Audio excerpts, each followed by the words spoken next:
Sada. Abe.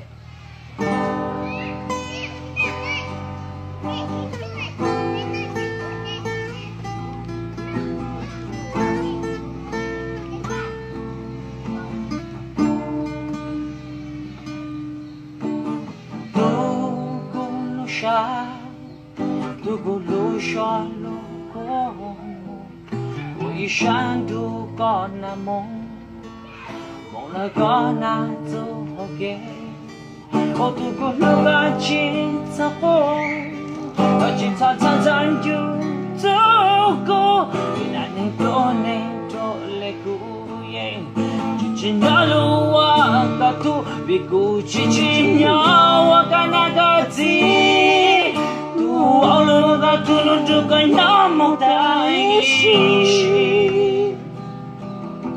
The Gutezay to Zayolula should have gone among thou shown the young Tante Monjon Bon, Monjon Zanzi, Zitadita and you to get to the car, Haguche, you choose only to. Mo Mikuchi Chinya Wakanagazi Tu Olu Wakatulun Tukanyamo Daishi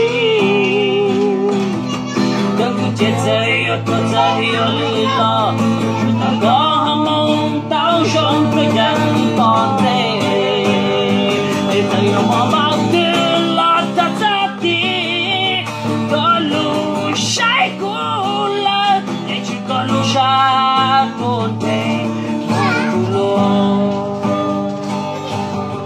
Monshontulo Nemo Vijalo Chiluko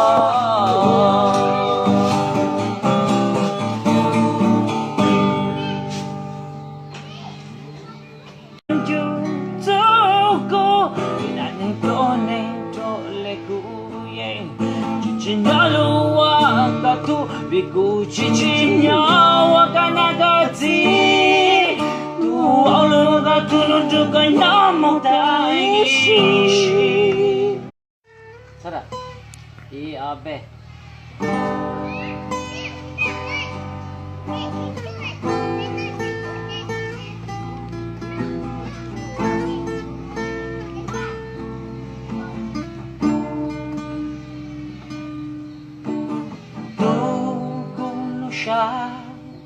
Tugulushalo ko Uishandu ko na mong na ko na zuhoge O tuguluga chitsa ko Chitsa tsanzan Dagu tetsayo totsayo lula Shoda ko hamong tao shong tuyang tante